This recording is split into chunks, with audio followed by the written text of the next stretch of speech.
Good morning, Buckeye Gordon.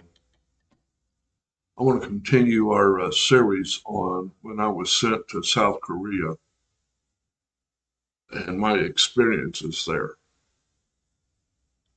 When we left off last time, I went to one of the nightclubs and I was just sitting there drinking a beer. And then a woman came up and uh, asked me if I would buy her something to eat. And I said, sure, I don't mind helping people. So she sat down at the table. And there was a woman coming around with all these hard-boiled eggs, and I don't remember what they cost, but I remember her eating those eggs. Boy, she must have been really hungry. Um,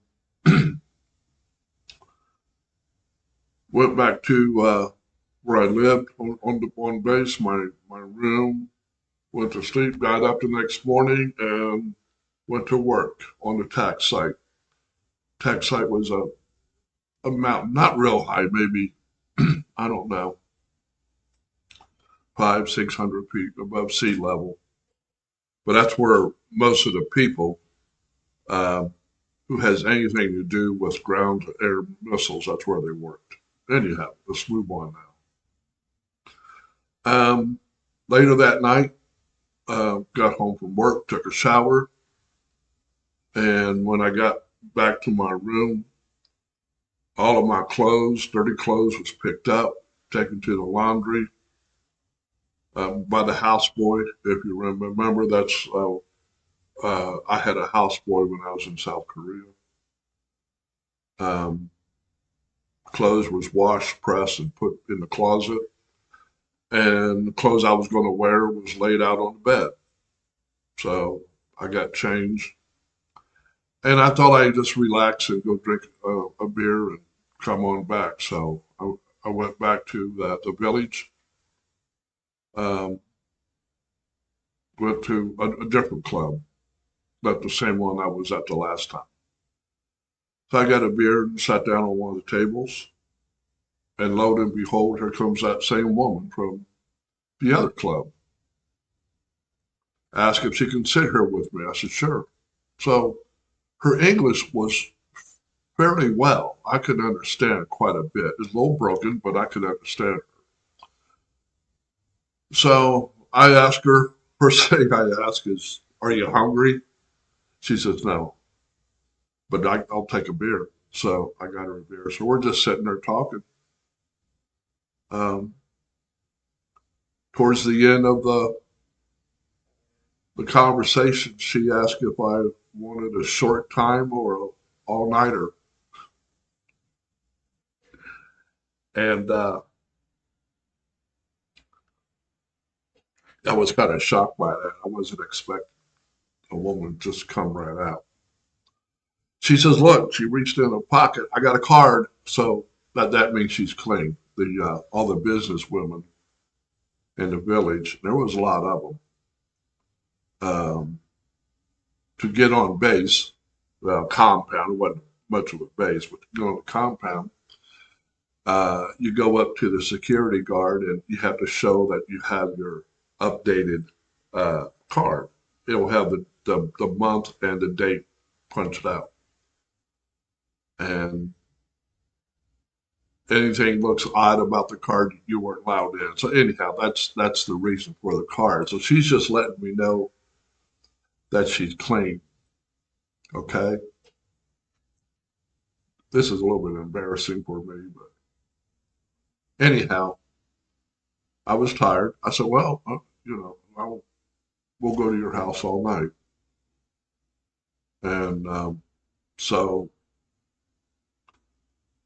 started walking to where she lived, and there was a gate. You open up a gate, and there was, they call them hooch, your place where you live. There was four or five, like in a half circle, and in the middle was this water well, and it's just like the old ones. Had a bucket on it. You throw that in the water, and then you crank it up, and grab the rope, pick the bucket up, and there you are. And there was a couple other members out there that lived there, and I recognized them, but I didn't know who they were. They, hi, how you doing, blah blah.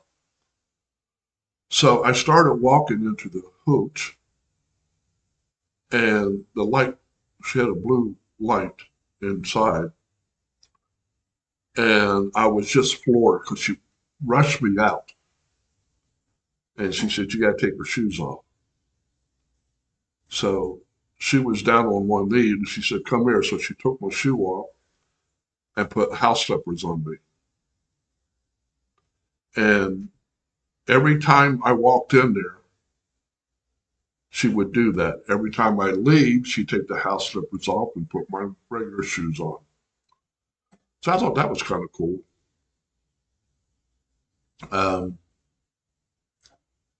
she was a good cook too. The next day, I think next day was a weekend. I wasn't on duty then. Um, didn't have much of a breakfast that I can remember. I don't think I had breakfast, but dinner was fried rice um, with a fried uh, egg on top, and it was excellent because the rice came straight from the rice paddy. So I thought that was pretty good. So she asked me, she says, "Would you like to move in? I'll be your yobo." Yobo is a wife or boyfriend, girlfriend. And I said, "Okay, I don't mind." I was being well taken care of. And I didn't have to go to the barracks at night all the time. I could just stay in the village. And I was usually pretty careful what I drink. I wouldn't drink her water um, or some of the other food. So um, she says, now there are stipulations. I had to pay the rent, which is $20 a month. Uh, I give her $40 a month.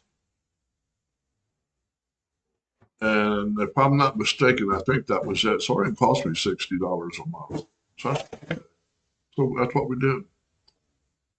Um, days went on. A lot of times for breakfast or lunch, I'd take her up to the compound uh, to the lunchroom, and you were allowed to do that, and you would have breakfast or lunch.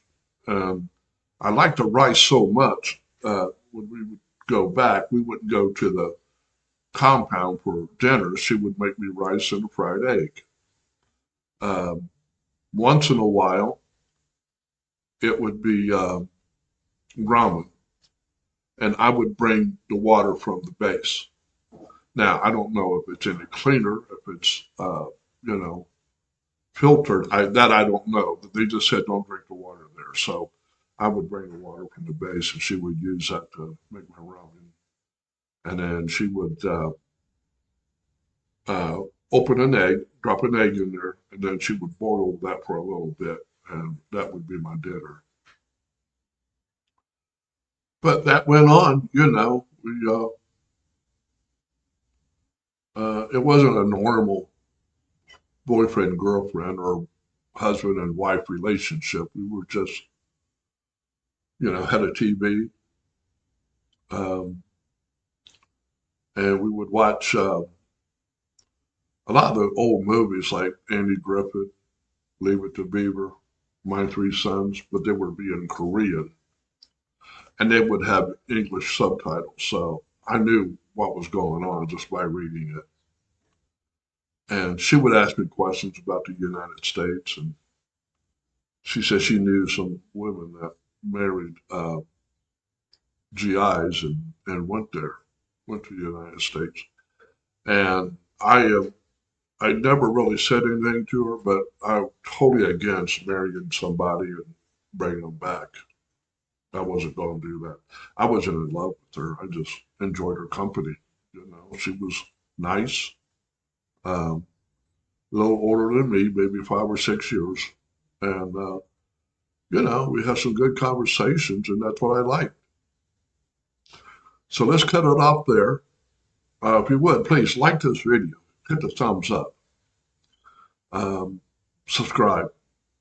I know I'm not getting as many views as I do Sarasota Tim. I got some of those coming, but I'm really kind of hoping that I could get a lot of views with my life growing up, my life in the military, and in South Korea. A lot of people's been asking about them, so I thought I'd give it a try. Anyhow, like, share, subscribe, and I'll see you in the next one. Have a wonderful day.